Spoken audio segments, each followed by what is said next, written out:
Spending our business a lean. Pack it up, get it right in no sleeve. 3-5 it before I sleep. Hit niggas smoking, then put me to sleep. Been round the loop and they all notice me. Round the loop and I put on the team. Come and we slide and we pull it with skis. Yeah. Alright everybody, welcome to an amazing episode of Around the Loop. Actually, this episode is one of, like no other actually. It's one of one. And I've had the blessing, the opportunity to actually be here today with an Oceanside legend, a barber and the legend. His name has been around for years. If you haven't heard of him, you will today, I promise that. So thank you so much, Taper Tage, for being on the episode of Around the Loop. Thank you so much. Appreciate that. Thank you. Yep. Taper Tage. You said about 10 years. That's amazing. Thank you so much for taking your time, for being on the show tonight, for getting your world around Oceanside, sharing the talent. I really appreciate it. Thank you so much. So I wanted to introduce yourself to the folks of Around the Loop. Tell them a little bit about yourself so they know who you are. If they haven't met you. ATL, Around the Loop. I'm Taper Tage. I've been a barber for about 10 years. I'm right here from Oceanside, Vista area. Those who actually do know me know. Before this, I was a rapper. I was a tagger. I was a break dancer. So I've been since childhood days. For those who don't know me, I'm a barber now. A full-time barber. I own 3 barbershops. Like I said, it's been about 10 years since I've had my license. I got my first barbershop about 5 years ago. Oh, wow. Okay. About 5 years ago. Mm-hmm. Literally 5 years ago. Then after 2 years, I opened up the second one because I had so many people asking to work here. And I was like, so well, I just opened up, 8 years. And then it was supposed to be over. I had that barbershop filled up before it actually even opened. Yes, sir. So that's what made me kind of jump the gun and try to open up 3, sleeping back. Yeah, I'm paying for it. So, the third one has been a little bit tough on me, but we're going to make it work. Yes, sir. I don't have to, Hey, you got to buckle down and make it. Got to do what you got to do. But that's definitely understandable. And wow, 3 shops. It's manage all that at once. I could only imagine just being able to do all that at once. So yes. It all starts with having solid teams, correct? Yes, definitely. Having solid people, having the help is obviously you can't be in 3 places at once. That's true. So having good help is like the most important thing. You know what I mean? Having like-minded people that think like you. Yes, sir. So, and I try to preach that when I hire people that I don't really want the barber that wants to do it part-time, which is about, so Yes. I just want to make some side money, or I got a real job and then I'm gonna cut here on the side. That's not right. No, this is a real job. This is a career. Yeah. Understand. So I know, and I appreciate you sharing that. And since you mentioned you're a rapper, you breakdancing as well. Yeah. Okay. Tagger, everything. Yeah. We'll definitely have to tell the world about a little bit about that. We'll definitely take a little deep dive into that later on into the episode. I really appreciate that because that's gonna grab everybody's attention. Like, oh wait, man of many hats. Yeah. There we go. Yeah. It all falls up under hip hop and art. Okay. Pretty much. Yes, sir. Being a tagger definitely can tie into barbering. You know what I mean? You're drawing. Yes, sir. Creating. So Gotcha. you're just doing it on people's heads for actual lighting. So. Gotcha. You're good. Yes, sir. Wrong. How you doing? Good night, brother. Good night. Have a good night. Nice to meet you. Thank you for sharing that. And so I wanted to ask, take a little deep dive about your personal life, and let's take it way back to your upcoming. Yeah. So, let's give the folks around the loop a little introduction of your childhood. How was your childhood, upcoming? I was born in East St. Louis. Okay. And if you or anybody from around the loop know anything about East St. Louis, it was the bourbon capital for the longest. And I know every pretty much my kid has a story, Mm-hmm. and mine is no different. You know, I didn't know my dad. My mom was on drugs. She moved out here to California trying to get away from my dad. I don't really know the whole story, but I've never met my dad. My mom, she was on drugs up until I was about 17, 18 years old. And then me and one of my close friends that I used to call my brother had dropped her off at a rehab in San Diego called Crash. Well, that Crash place got her a job at UCSD, right? And she ended up working at UCSD for 23 years. A lady who never even went to high school ended up working at UCSD. You know, she was college for 23 years. She was only serving food, but still. But that's a blessing, though. So, Being in the school district with that, in a college district like that. Yeah. So I think she's doing really good. Good. I think she's like 25 years, probably sober, So anyway, I graduated, played sports, did all that. Thought about going to the military, never did. Mm-hmm. Did a couple legal activities, had a couple jobs. Long story short, I had a daughter at 33 years old. Okay. And by the time she was 2 or 3, I was like, well, I don't have no job. I'm just hustling. I'm doing this, I'm doing that. I got to figure it out. I had a cousin who was going to barber, or he was actually already a barber. Okay. He was a barber and a bartender. Oh, wow. 2 cash businesses. But long story short, I took after him. I went to barber school. Yes, sir. Because I liked the fact that you got paid every day. You made your own schedule. You can sit here and play a video game all day and hang out. If some people come in, then you make illegal money. If don't nobody come in, it's a bad day at work. I just got to hang out.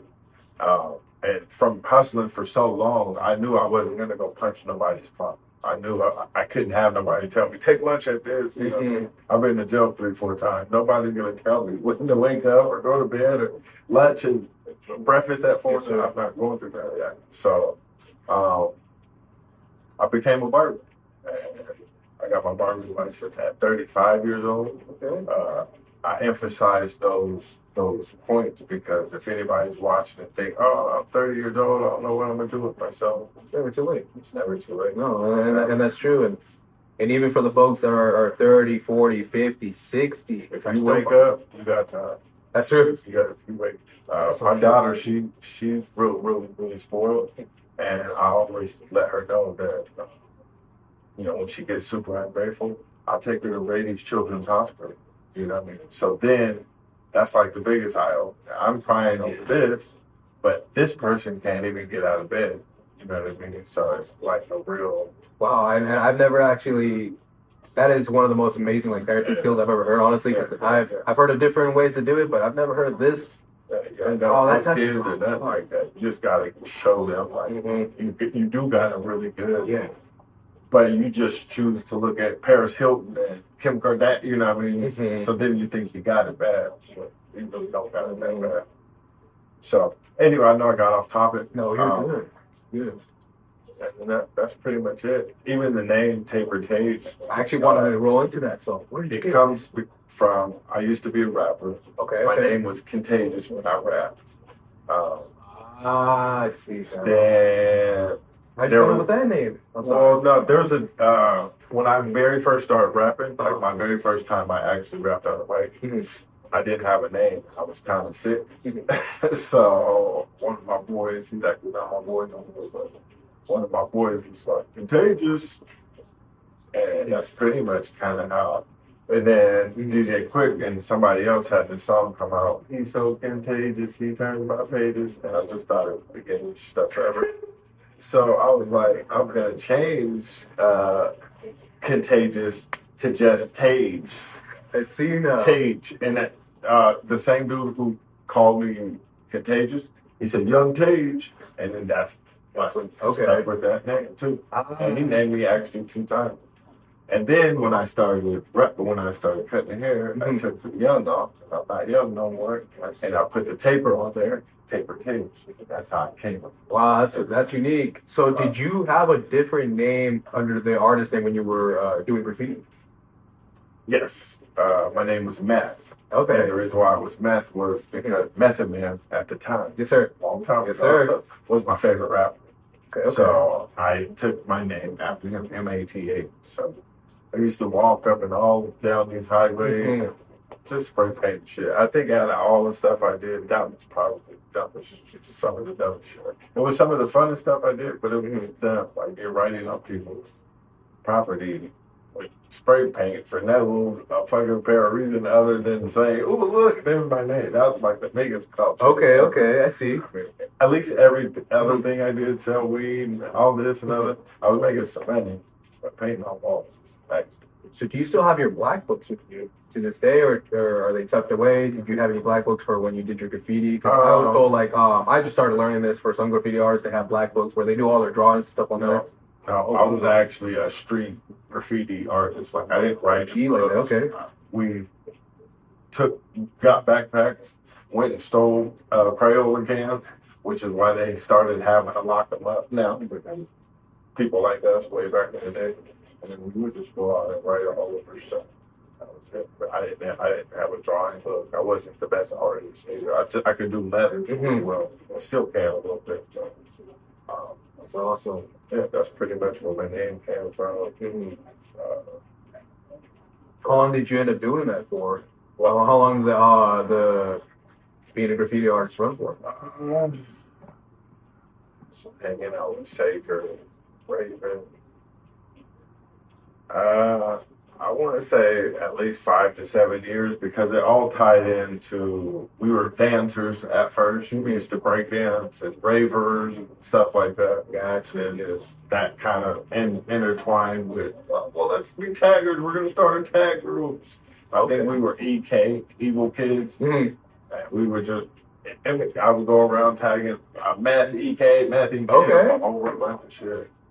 And now when I see it, I'm like, it is. You know what I mean? Because that's maturing, you know. Yeah. That's wrong with them. Yeah, That's just part of who you were, and that was part of your upcoming. Okay. I do believe in karma, though. So I've broken into some houses before when I was younger. And guess what? My shop has been broken into so many times. So, think about karma. You never know if it's coming or if it's going, coming or going. And that when my shop got broken into, that was the very first thing I thought. Like, well, that's karma coming back to somebody give me back. But the fact that you were necessarily that, but I see that, and then the fact that you were even able to like think about that and knowing instead of I'm just playing like so and so, right. You thought about it, the overall picture of maybe why. Yeah. And then that's very unfortunate. I know. I guess I'm sorry to hear that happened because it's something you worked so hard for, and yeah, it's part of so at some point there, I mean, I guess you could say karma has no time. Yeah, it's part of it. I just hope anything I've done bad doesn't come back to haunt my daughter. That's what I need. At least come back on me, but not my child. I don't know, that's I try to do right and live, right now because I know I have a child. I don't want to be out here doing this and doing that and come back on to my child. And so I wanted to ask you about your breakdancing day. So let's talk about that. When that happened? Were you a lot younger? I was. Let's talk about that. So back in the day, there was a club. Now I'm telling my age. Back in the day, there was a club called Tropics. There was a club called Distillery East. Okay. Just you're pretty young. You ain't gonna know about that. But Distillery East. Distillery East turned into something else. But anyway, there were clubs that were in Escondido. Okay. Back in the day, that was the thing to do. It was Friday night. We were about to go to the club. I think we were 16, 17, 18 years old. And then we also used to hit TJ like everybody did. Yes, sir. So that was a long time ago. I was one back in the day when people had crews. They had a poorhouse and I forgot some of these other groups, but it all intertwined, like the Polo, Hip Hop, Nautica, Tommy Hilfiger days, Puffy Jackets. Let's talk about that time era. So how was it? 'Cause that was a different style right there. And it looks like it's coming right around coming back, It's actually. coming back a little For bit. sure. But yeah, that was when everybody wanted to be from New York. You know what I mean? Everybody wanted to be flying, look like Nas, you know, type. I remember that. So yeah, Nas, Fat Joe, Fat Joe, yes, yeah, sir. yeah, DMX. Mhm. Everybody from New York was tight. Yes, Was sir. hot, and then it switched over to Atlanta. Yeah, it started trickling Yeah, west. Atlanta Yes. and Texas. Mhm. You know what I mean? And Atlanta's still hot. It is, and then I've been seeing that it's been popping there too, especially Texas has been popping too, California and then Florida. I've been seeing those states are heavy right now. Yeah. A lot of diversity and so many talents. Yeah.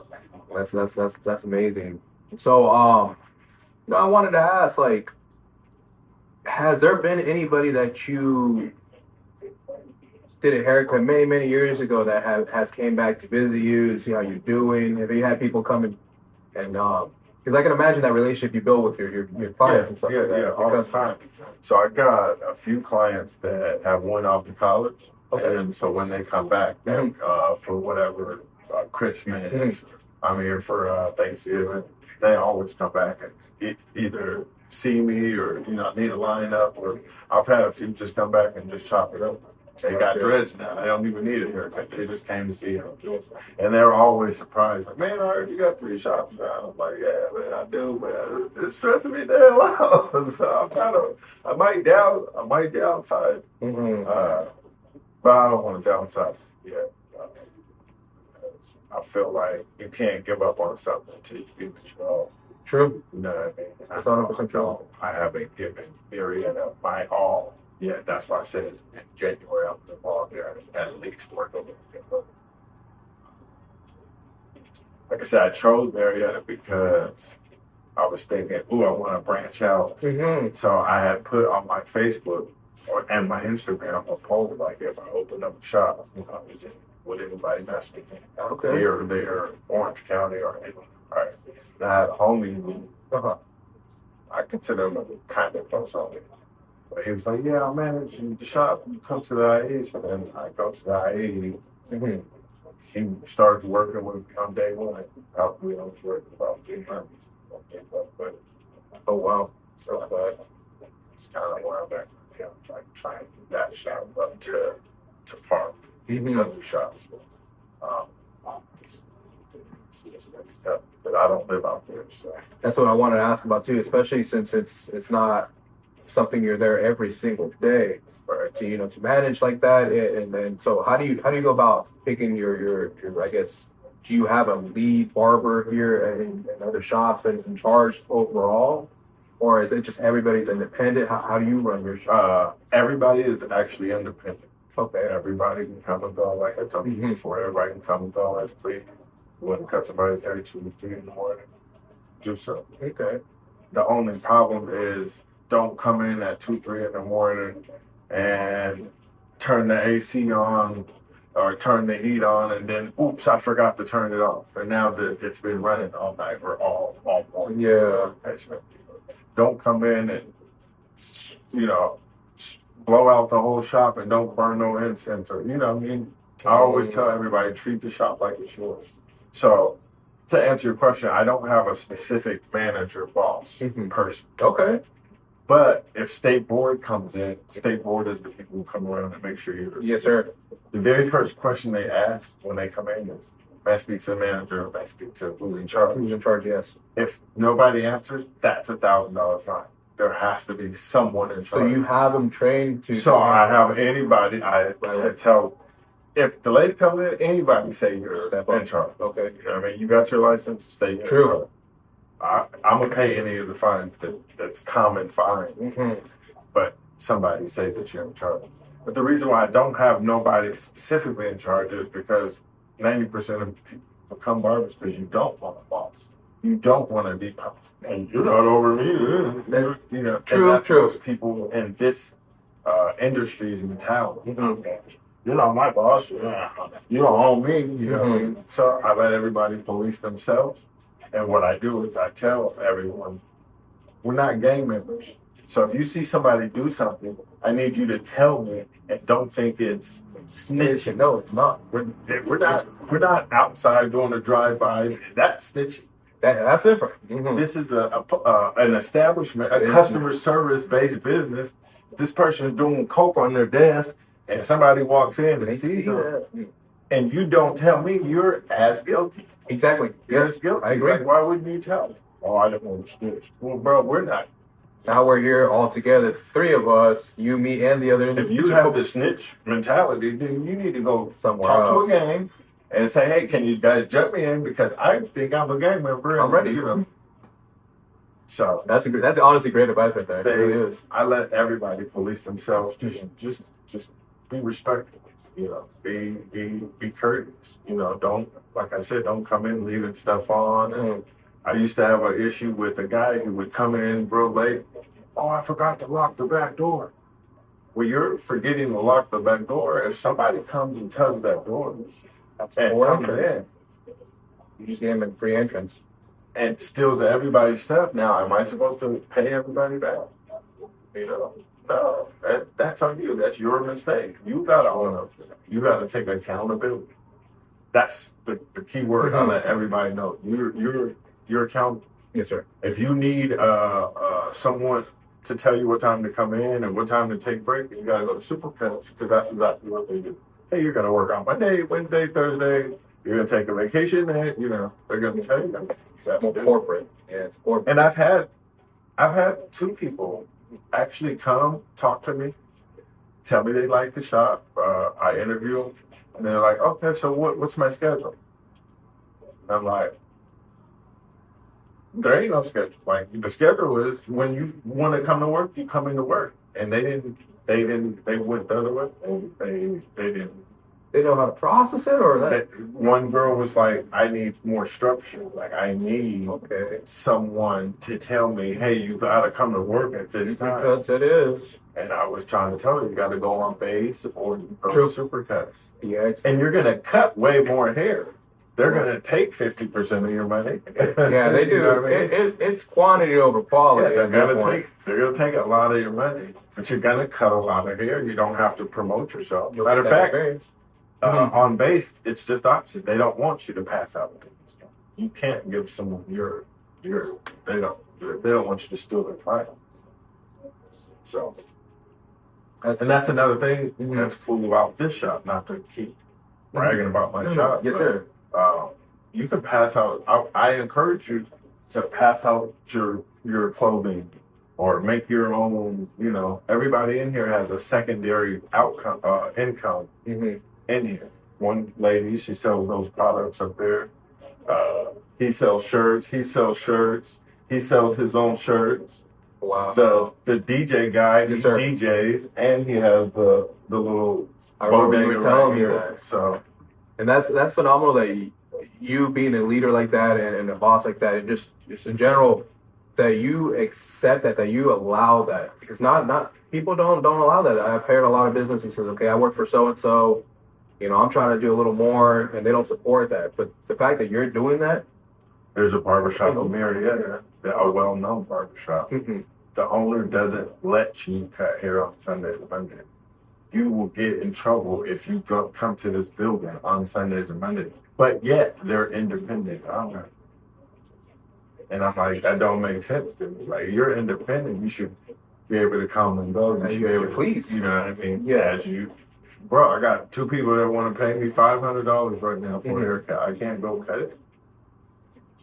That's weird. And the reasoning, I guess, from the owner would be because you're gonna run the light bill, which is I mean, as long as you're not turning the AC on, you know what I mean? Yeah, that's understandable. Or every single TV in the shop, I mean, it's not needed. I keep saying the AC because one of my worst experiences, a guy, he worked here. He was a manager he worked at a bowling alley. Okay. So after he got off from work at the bowling alley, he would come cut hair at 2:30 a.m.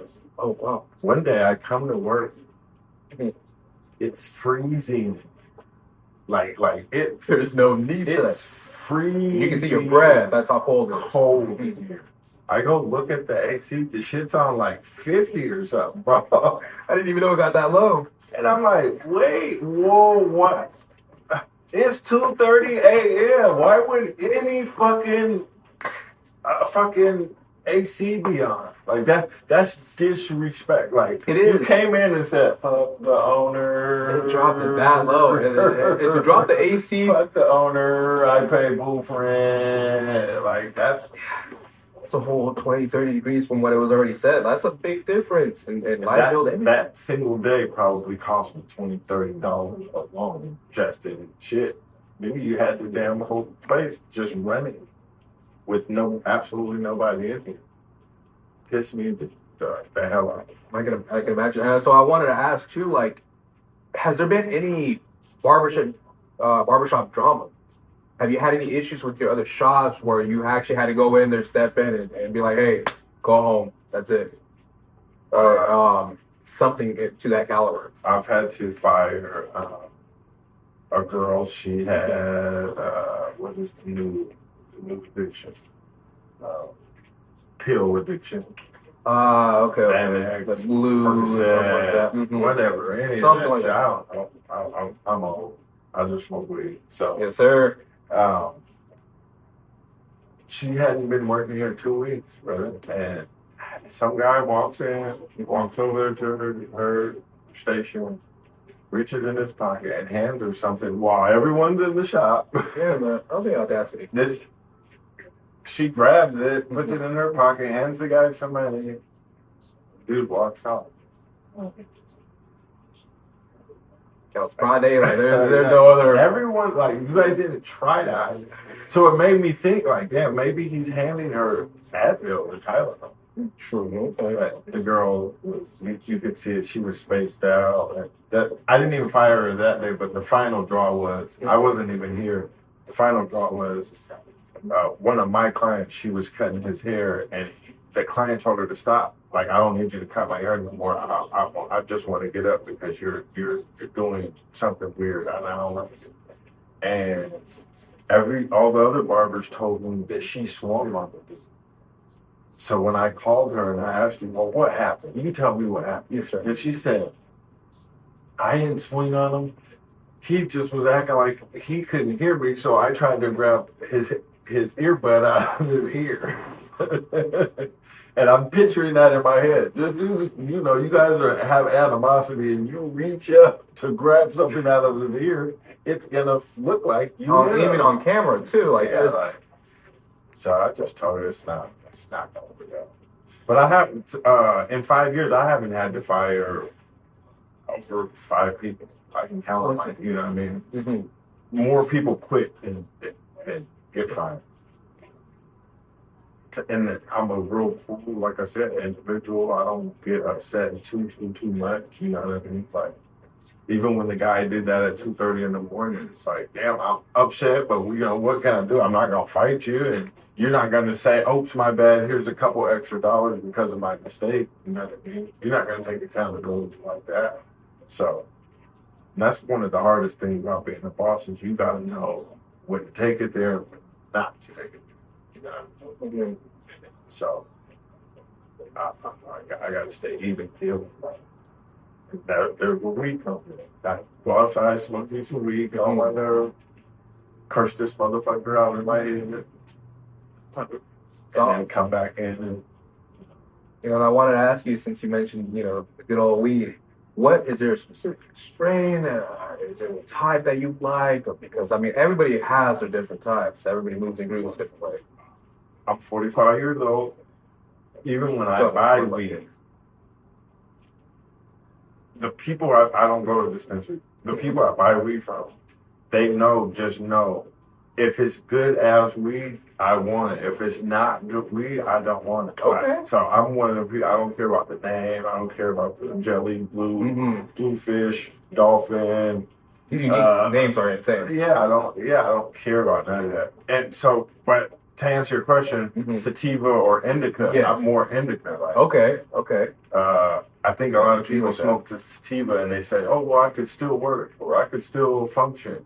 And my thing is, I've been smoking weed 30 years. I want to be able to smoke the best weed and still be able to Yes, function. sir. Yes, sir. That's the goal.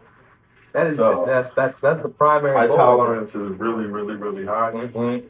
Just recently, I've been thinking about I kind of do want to stop smoking weed. I've been smoking weed for, like I said, 30 years now. So right up underneath 30 years. I started smoking when I was 18 years old. Okay. I didn't start drinking, smoking, having sex, and that's all late.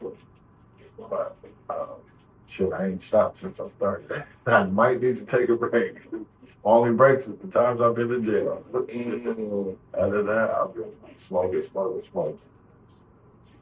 Helps a lot. I drink a little bit too. Any favorite drinks that you'd like to share with the world? I mean, what you like? Ciroc. I drink Ciroc. Anybody who knows me, I drink Ciroc. If you don't know me, I like Do it on ice? I drink it straight out the bottle. Okay. I think I got something in my trunk. I'm about to crack open when we leave here. There you go. That's a blessing. Yeah, no, I'm pocket. I'm not real. I'm very, very, very simple guy. Like I don't go to the club and pop big bottles. I don't do name brands. That's one thing I wanted to mention. Like in starting my own business, the reason why I started making clothes was so I could advertise the shop. And one thing about me, how serious I take my business, ever since I've been making culture clothes, every single day, 365. I used to tell people, if you ever catch me outside and I don't have on something that's cultural, you can sock me. You can punch me. Yeah, you can do whatever you need to do. You represent. You live every single day. That's you. Every single day. That's people be like, man, yeah, I'll go to the club. I got on something culture. At the worst, I have on a culture hat. I make socks too, or culture socks. Nice. Something. I always, because that's. My theory is Tommy Hilfiger's got enough money. Polo's got enough money. Or who do you have on right now? Man, they got all of that. True. Shit, culture does it. And so I'm going to rep this until I can try to catch up. I like that. I like how you think about that too. That's like when people ask me how many shops you want, and I always say, well, how many shops Supercuts got? Shit, why think small? You know what I mean? And do you plan to expand? I do. All the way to the East Coast? So, at least outside. Interesting. No, sweet. But to be all the way honest, all three shops I've opened with my own money, my own cash, no loans. I get an extra $25,000 inside my bank, I go open up a shop. You know what I mean? Wow. And I can't keep doing that because I didn't think about when these bills come, they're all coming in my name, my business name. So I get I tell people all the time, I don't want to do prize picks. I don't want to do none of that because I can't fuck off the money. You know what I mean? I can't. The last shop I worked at before I got my own shop, that was that guy's major problem. He would fuck off the money. You go buy hookers, buy drugs, and then before you know it, then now we don't have money to get right. So. Jeez. So yeah, wow, and that takes a lot to be level-headed, steady, and locked in because since distractions are left and right every single day.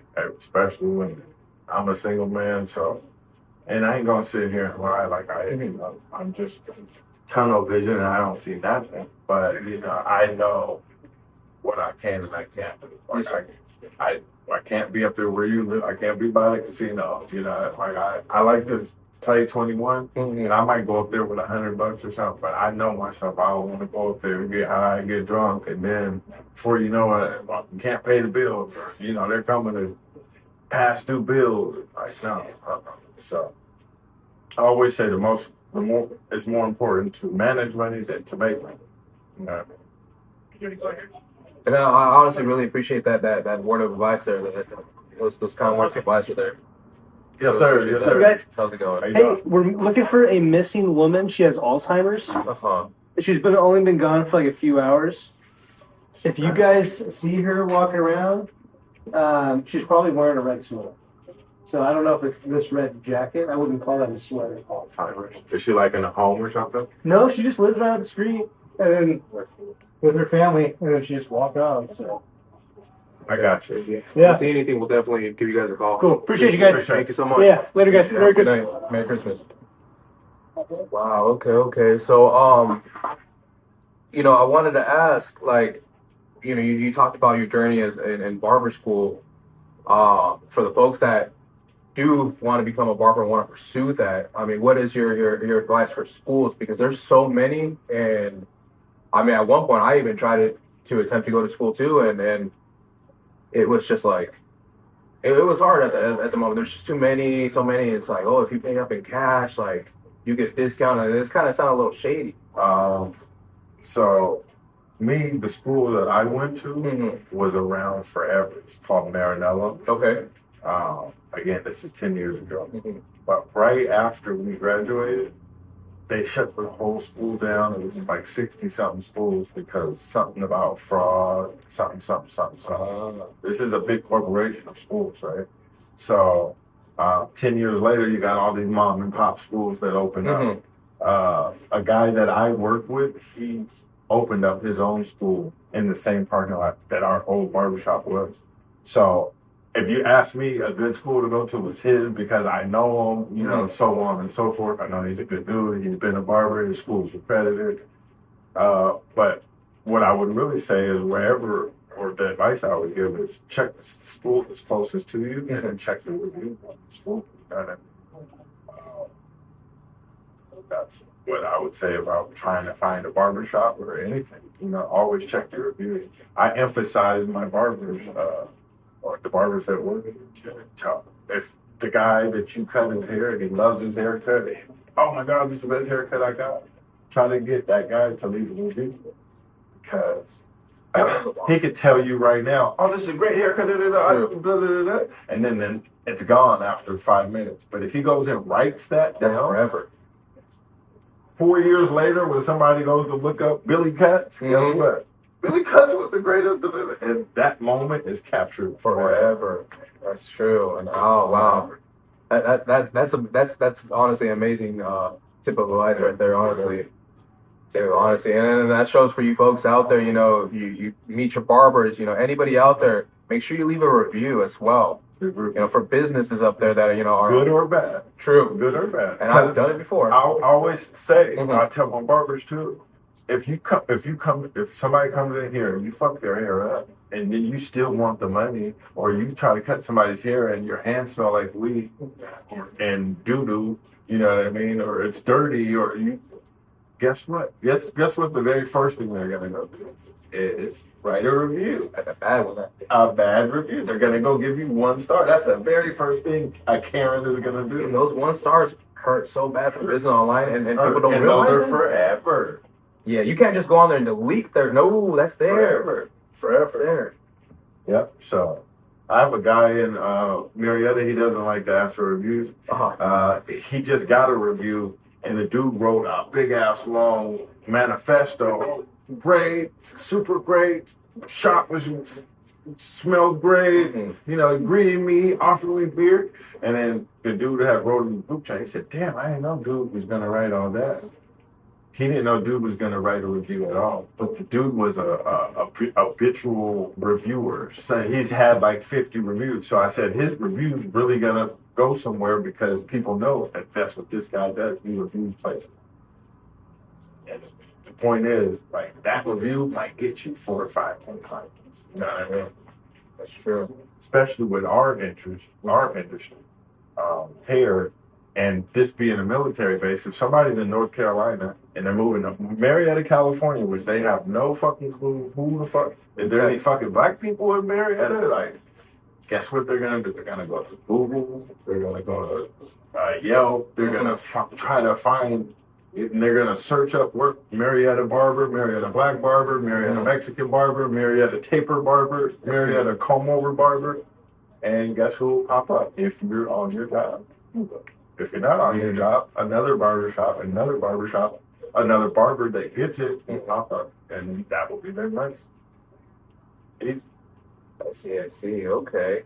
And I mean, have you had to ask, but have you had any bad reviews not on yourself, but I mean, even if you had it on yourself, but on your workers too? Yeah, just had one the other day. The guy took a picture in the mirror. He said, I guess this is supposed to be a fade or something. And he said $30 for a military cut. It's pretty pricey. It only took 12 to 15 minutes or something. Something. He said, and the fade that he did take a picture of wasn't that great. So, and I know it wasn't me. I don't know who it was. So yeah, it happened. And all I do is I show everybody. I show them when it was a good one. I show them when it was a bad one. And that's key to be a successful business. I see that. Okay. Yeah, you got it. But it's like any business. You know, there's going to be 12 million people that love In-N-Out, and there's going to be some people that hate In-N-Out. That's true. That's true. So, you definitely have your ones and twos that do that. I always say if 10 people love you, there's going to be some people that hate your gut for it. So I appreciate that. And so, you know, I wanted to also ask, like, since you talked about the business side, you know, now that you run three shops, and you know, is there any advice you can give to the folks that want to start a business? Any advice you can give out to those folks? Any from it, whether they starting their own barber shop or just starting their own individual business. What advice can you give to these folks? Be passionate. Mm-hmm. Be passionate about it. Be 100% passionate. Like, you gotta fall in love with the grind. Yes, sir. You know what I mean? Nothing is gonna come overnight. It's a legit business. If it's just legal money, Mm-hmm. gotta be in it for the long haul. Like I said, I opened up Murrieta a year and then maybe 4 months ago, and I pay majority of the rent, the lease every month myself out of my own pocket. So the hair that I'm cutting, I should be taking it, saving up for a Hawaii vacation. I'm taking it, spending it on a shop that I'm not even supposed to be at. You know, actually, that's the passion, like the sacrifice. You gotta really sacrifice. Kind of like the story you told me before we got on here about how you started. The guy, he was all good with doing the podcast, but then when it came time to, well, you gotta do this, you gotta sit up and do this. Nobody wants to do that. You know? With barbering, I think people fall in love with the lifestyle and, you know, like I did, like, oh, you can come and go as you please, Yes, sir. I took that and stayed longer, you know what I mean? Whereas most people take it as, shit, I did 5 haircuts today, I'm about to go to the beach, check out some bitches and get drunk, you know what I mean? I'll come back to work tomorrow. That's true. And for me, I'm a little bit older, like if I do 6 haircuts real fast, I'm staying to see if I can get 6 more haircuts, you know what I mean? Where a lot of people, I'll do 6 haircuts, I'm out of here. So I'm looking for like-minded people like myself. I made a lot of sacrifice. I only got 1 child. I want another child. My time is running out. So I'm on vacation. I've been on 1 vacation, which is back to my hometown in East St. Louis, every year for the last 3 years, and that's the only place I've gone. You know what I mean? So my advice would be, you gotta really, really, really sacrifice to make it happen. You know, I know barbers that just got out of school, they want 2 days off. And I'm thinking to myself, like, well, that's cool, but shit, when I got out of school, buddy, I was working 8 days a week. Like, literally. There aren't even 8 days in the week to begin with, but it was going there. Like, the shop opens up at 10, I'm there at 7 a.m. I'm trying to get everything. I don't want to miss nothing. I remember at one point I wasn't trying to gain weight, but I was meal prepping because I didn't want to miss no money. Like, I wasn't trying to leave the building. If somebody leave me, I'm outside smoking, or I'm inside and I need it up. And that's where I learned how to cut hair really fast. Like, that's one thing that separates me from a lot of barbers. That same haircut that you're going to get in 45 minutes to an hour from another barber, 15, 20 minutes, it's going to look just as good. It's going to be a lot less talky. I don't give a damn who's better, LeBron or Kobe. I know they're both richer than me. And Kobe's dead. He's still richer than me. You know what I mean? Yes, sir. And that's, be passionate. fall in love and get rid of self-doubt, which Nipsey always preached. I'm teaching that to my daughter, those bracelets up there. She sells those bracelets. Well, she made them, and then I think that she just thought, day one, they're all going to be sold. And then once she realized, like, oh, shit, we only sold 2, and the next day we didn't sell none, and then the next day we didn't sell none, and so now you're done. It's over with. The business is done. Like, because you didn't sell that. Now you got to keep doing it over and over and over. Whether you sell 10 or whether you sell 9, you got to post. I always use Geico. I said, do you think Geico, the owner of Geico, do you think they're watching TV and say, damn, that's too many commercials? No. They want your business. They want, you think State Farm says, man, that might be too many? No. How can we get more? No. You think they care that they're spamming the shit out of you? They want you to remember, like a good neighbor. State Farm is there, they want that to be stuck in your head. How is the fact that you cut hair going to be stuck in somebody's head if you post it one time a day? True. That's true. One time a day, you get the perfect haircut. You want to post that, and now they're going to be the guy that at the shop that's down the street that posted 12 times today. He posted him eating. He posted him walking around the shop sweeping. He posted a whole bunch of shit. He's gonna be stuck. True. So I use that Geico line a lot, and it sticks with people like that. Why don't Geico only got one commercial? Because that person might not be sitting down at that time. So we're gonna catch them on this next commercial or this next commercial. So you could keep posting one time a day if you want. I posted every single day this year, and I tell people I don't give a fuck if you're he posts too much.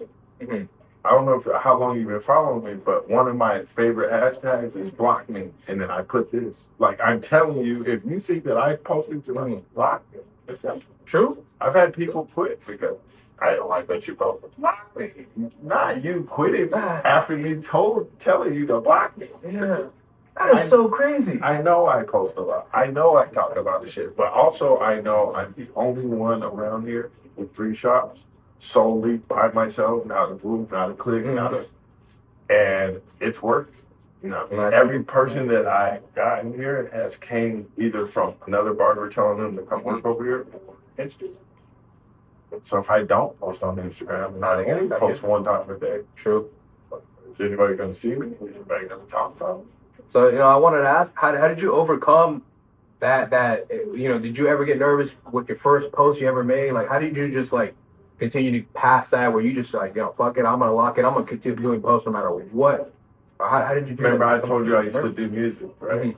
Well, when I did music, there wasn't, no iPod or none of that shit. We actually had CDs. You had to get out. You had to fucking with the headphones. Yeah, hey, bro, Walkman stuff. Yes, sir. You want to check me out? Hear this? With the shirt on. Okay. So I got dissed all the time.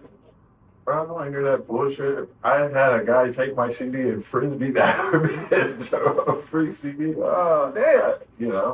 I don't. And remember I told you I was hustling that one time? Yes, sir. I was doing something to where I had to go to the club and try to find women. And I got dissed all the time. So you got to have tough skin. I still right now, 10 years later, I go to Walmart, I'll park my car, I'll sit out in front of Walmart and with some flyers and pass out flyers to people. That's awesome. Still 10 years later, I don't give a fuck. Shit, I'm trying to feed my child. Because at the end of the day, I'm not robbing you. No. You know what I mean? I'm not trying to sell you. I'm not like the Vegas guys trying to sell you some pussy through a card or something. Little card. Everything I'm trying to do right now is legal. Yes, sir. I'm trying to cut your hair in my shop. You know what I mean? So and that's a lot of barbers got a lot of pride. I'm not doing that. I got a homeless cousin. And I'm like, bro, I paid $20 an hour and 12 a sign. That sign right there, you're homeless. You're already out. You're outside. You live outside. Doing that. Look, I'm fucking doing that. Okay, all right, buddy. The easiest.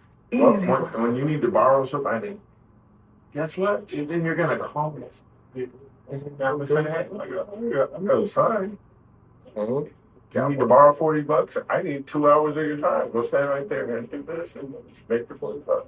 Gotta work for it. There ain't no handouts in this world. No, sir. Yeah, sure.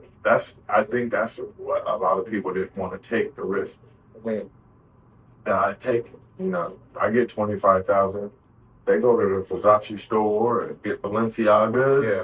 I got Gucci, and me and my girl are going to Hawaii, and we're, you know what I mean? Me, I take the 25,000 and I go open up a shop and give 8 more people a chance to feed their families. That's a The big dude difference right there. that just left, Mhm. Beto, he's from Culiacan. Oh wow. Culiacan, Mexico. Culiacan, yeah. Yes, sir. Dude bought a house. He got legal, right? And bought a brand new house that was brand newly built in him in 2 years of cutting hair. Period. No, Hustling right there. no selling drugs, no pimping, no nothing extra. Literally taking the money, saving it, paying the taxes, counting up every single day, going to put money inside the bank every Monday or Tuesday, whatever day, to make it look like you got the regular job. And I tell that story because he was he was the second person I hired, but he's been with me the longest. Ah, okay. You know what I mean? And dude, you see, he's been here the longest, and he just left out. True. You know what I mean? Yes, sir. And he drives all the way from Emmett every single day. That's drive. That ain't Dude no had a 30-minute baby. drive. Dude had a baby and was here like 2-3 days later at work. But that just shows the world. That shows you guys that the hustle never stops. The hustle never stops. And if you want it that bad, you're gonna get it, no matter how. That's probably my biggest. If you were to say, what's your biggest flex in owning all these shops? The fact that I can take a Mexican from Mexico. We don't know. I'm from East St. Louis. He's from Mexico. I don't know him. He don't know me. We get together in a building, and in 2 years, you can buy a big ass house with a football field for a a real backyard. American dream right there, and they actually make that really happen. In 2 years. So when I get new barbers and they're complaining about this and they're complaining about that and they're complaining, I'll bring that up, you know what I mean? Or shit, I'll even ask him sometime, hey, talk to this person. So they can hear, like, damn, this dude who barely fucking speaks English, broken English like a He motherfucker. fucking did it. If this motherfucker could come, and at the point when he bought a house, he had 2 kids. Oh wow. Then he had another kid. And his wife don't work. There's even more of a flex. Yeah, so he is the sole grind mode. And he has no choice because he has to feed those babies. They ain't gonna eat, and that's normal. So when a motherfucker, like I said, when a motherfucker come in and they're complaining, oh this, that, I don't. Unless you're trying your hardest, then I feel like you can't come to me with any kind of, oh, it's slow, or do you think you can? I can't do nothing unless I see that you're trying. You're hard. You know what I mean? I tell my daughter the same thing. Like, I'll post them bracelets every now and then, but if you're not posting them, and in your business, the money, when I sell one, it goes into your cash app, your bank, not mine. It goes into yours. So why would I post it more than you? You go post it 10 times today, I'll go post it 10 times. But if I go post it 10 times and you post it 3, shit, we got a problem. You know what I mean? I can't want it for you more than you want. And that's one of the biggest things I've been preaching out is sometimes for folks out there, you want a certain someone to do better. You want sometimes you can't want it for them. They have to want it for themselves. You got to want it for yourself. You know, and we're going through that with my homeless cousin that I was just talking about. He don't want to get off the street. You know what I mean? And if he don't want to get off the street, you can't put a gun in his head and say, nigga, you're going to come home with me. You got to let him live his life and let him do what he wants to do. You know what I mean? And it's a weird thing because it's like something we'll never fully understand, like why they truly enjoy it. But they know why. They know why they have their own freedom. I've heard it from numerous folks actually that I've talked to on my personal account, and a lot of it it's their own freedom. They can go wherever they want, but a lot of the time they are looking for a safe place to just stay. So I can see that. I can see the challenge in that. So, I wanted to ask you just a couple more questions before we start wrapping this up. Because, like I said, I really appreciate your time and everything. I wanted to ask, is there a favorite color that you have? I don't know if you've ever been asked that question because it's something we don't ever get asked. Red. Red, okay. Right. Okay. And that stems from just wanting to be different. Mhm. I grew up in a family of a bunch of Crips, and I seen, and they're all going this way. I want to go that. Mhm. They're all blue. I'm gonna go red. Yeah. No, I see that. I see that. Okay. And then, is there any like favorite foods? Because I know, that's somebody. Everybody has a favorite food. Spaghetti. Okay. More than likely, yeah, spaghetti. Yes, sir. Spaghetti with a bunch of meat, a bunch of sauce. Yeah. All right. And a little bit of sugar. Sugar on there. Interesting. Okay. I'll have to give that I'm a trying try. to get off that sugar kick too, though. I'll have to give that a try one of these days. So, my last two questions before we conclude it is, first question is, if you had a message for yourself, if you were to see yourself right in front of you, the youngest version of yourself that you could imagine, that you could picture back, maybe the hardest, like darkest times, the younger version of you, what can you tell that young version of yourself? What message would you have for yourself, that young? Same message 90% of people would say: don't waste time. Mm-hmm. Like, I wasted a lot of years doing dumb shit. Like I said, writing on walls. You know what I mean? I worked in Pick and Save, Big Lots, Pick and Save. I worked there for like 3 years, just fucking off, doing dumb shit. And like I said, now that I'm 45 years old, there's some people that I went to school with that didn't waste time. They started working right. And some of those people are retired. I got a homie, he like lives in another country, like Brazil or Colombia or something. He's always sending me pictures of all women and shit. And I'm thinking, damn, you was the nerd back in the day. And now look, I'm working my ass off, and he's hanging out. He's chilling. He's done working, pretty much. His kids are raised. Wow, so I was living a good life, what I considered a good life, good hustling life. I ain't got to go to work, playing video games, and selling weed all day, dumb shit. Early, and he's living that same life on the back end, So start earlier. Don't waste no time, because shit, tomorrow ain't promised. That's true. But other than that, I always said I was gonna have a child later in life. I've always said I was gonna get married later in life, and I'm on track to do that. I've always said I was gonna get married when I'm about 50. And my reasoning is because I like women, so I want to get all that out of my system. And I respect that you saying that. In my brain, I want to get it out of my system, but all my older uncles and stuff, they always say it's only gonna get worse for you. So, but. I just don't want to be a cheater. I've cheated on damn near every girlfriend I had. So I know myself. I know I ain't going to be faithful. Shit, let me just be single and, do my thing. And that's honestly, and I respect that heavily, because it's like, that's the first time I ever heard that from a man, to give that kind of advice and to be honest and sincere about that. No, I always say, tell a young dude, you're not a player unless you can tell her the truth. And meaning, if you gotta lie to this person, you've been lying. You know what I mean? True. But if you can go to the club and I don't really want a girlfriend, but we can have sex tonight. You know what I mean? We can have some fun tonight. And she goes with it, and now you're a player. I ain't have to lie. I ain't have to nothing. I told her what it was. She was with it. You know what I mean? I appreciate that. That's really great advice. It really is. So. My last question is, what is one message you have for the folks of Around the Loop, for the folks of Oceanside, and just for everybody in general? Be yourself in whatever you do. Whatever it is, however you do it, whatever you do. Be yourself. Don't try to be somebody else. Don't try to be somebody you're not. It's one thing about me, I've always been myself, and I know I'm a little bit different. There's nobody in the town that has 28s on their car. It's true. Not bragging, but, I have a Tesla out there. I put chrome wheels on my Tesla. Nobody has chrome wheels on Tesla. I just like being different, Most barbershops don't sell clothing.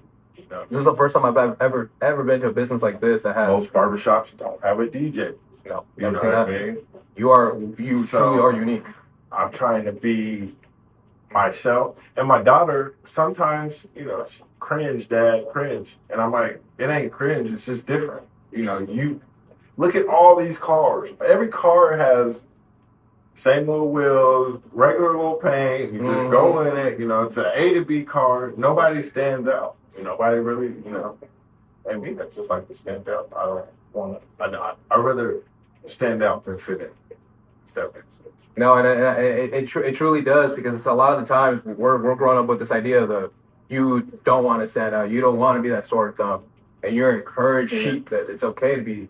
Sheep, you can do this, and 100 sheep will they all follow one another. Or like birds. They all, you know what I mean? Flock together. I want to be the motherfucker that goes off of this way. I appreciate it. And I never was a barber before. I had plenty of barbers before I became a barber. And none of those barbers even owned a shop. They all worked at somebody else's shop. Wow. So, it's rare that I get older barbers that congratulate me or that say, hey, I see what you're doing. And it makes sense because they've been doing it so much longer and they never took that risk. Like I said, a lot of people want to Hawaii and to Balenciaga store first. You know what I mean? Why? Why would I want to take on all of this extra responsibility? Because in essence, that's what it is. I tell my barbers all the time, you cut hair, I cut hair. You sweep hair, I sweep hair. What's the difference? The only difference is when they bring that cocky bill in and they bring the fucking AT&T bill, the shit's in my name. But other than that, we do all the exact same shit. You know what I mean? I'm not one of those barbers. I'm the boss. Sweep that up. Go do that. Like, no, I do everything y'all do. And sometimes do it longer and, That's setting the example right there. That's a phenomenal way to set the example right there, because there's no excuse that, why you can't do X, Y, and Z. If a boss man is doing it, if the owner's doing it, there's after 10 years. Exactly. And he's still working his ass off to do that. There's no excuse. I tell people, them too, to get places that people have never been, you're going to have to do things that people have never done. So remember I told you I have a group chat, and I'll often ask, what did you do uncomfortable this week? But if you didn't do anything uncomfortable, if everything you did was comfortable this week, do you think you're really going to grow? You were comfortable all week. You know what I mean? You got to get uncomfortable. And so when I go stand in front of Walmart, I'm very uncomfortable because, you're panhandling people. But I actually stand there and I actually film it and I actually, ma'am, you have a husband or sir, new barbershop. Some people take it, some people don't.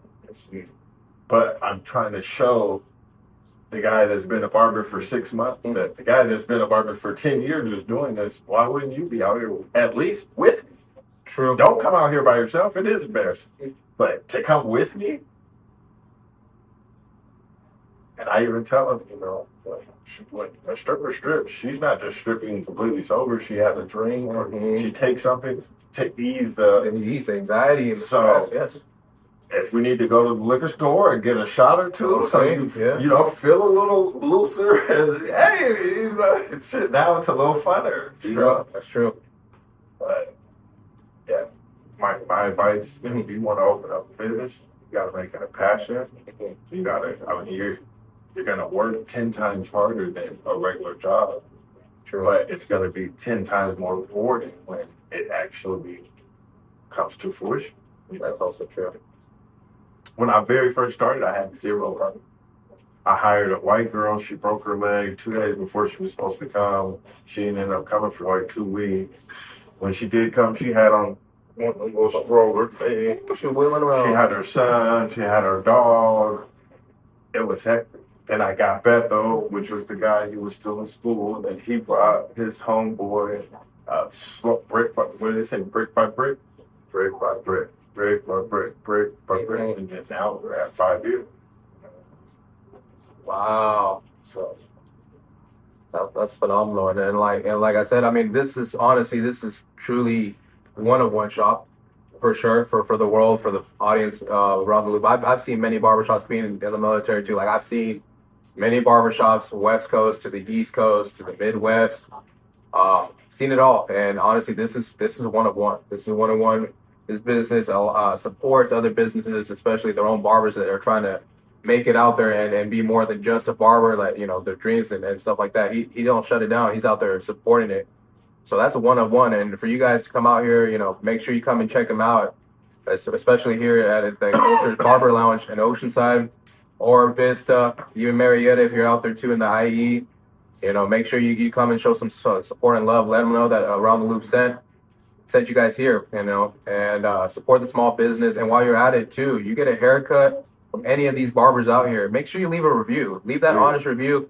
You know, be honest with it too. Don't be bullshitting it too. Either you say, oh yeah, they were good, and then you're gonna go turn around and say, oh well, they fucking suck. Right. That's not. Yeah. No, you gotta be sincere with your comment. And when I bring it up, that's all I ever ask for. I ask for honest review. I don't say, hey, can you leave us a 5-star review? And that's like your baby. True. You know what I mean? True. Sure, if you didn't have a good experience, write it down. You know? True. Yeah. And that just helps you grow and understand, okay, I need to work on this, or so-and-so needs to work on that better. Right. If one barber keeps getting too many, I mean, when you go to fire that barber, it's not really going to be that hard. It's like, hey, It's all black and white evidence right come there. look. Shit, 6 in a row. Oh, shit, this guy is not good. Shit. It shows. So, It shows. You know, and like I said, I mean, I really appreciate you, you know, being on this episode of Around the Loop. And, you know, I'm looking forward to coming back here. You know, for the folks that are who wanted something to check out, an event, January 5th, come down here at the Culture Barber Lounge. There's going to be a hosting event that he's actually hosting himself, and come check it out. Show all the love, support. I'll be posting the flyer online, so you guys you'll see it on Around the Loop podcast on Instagram. You'll see it there as well, and show some love. Come show some love and support. And like I said, you know, thank you. And I can't wait. You know, maybe down the road I'll have you again on the show. I would love to have you. You know, it was an honor. It was a privilege to have you on, especially having an Oceanside legend here. You know, thank you so much for being on tonight's show. Appreciate you, Thank you. yeah, check me out. Taper Tage. sir. Instagram. TAPERTAGE. Thank you. Trust him, boy, and I know that he's spinning. Triple A rapper, flawless in vision. Roll up blunt and I make me 3 wishes. Bitch, I'm Drewski, I'm standing on business. Speed it up, I'm a light the ignition. I can give a little fuck about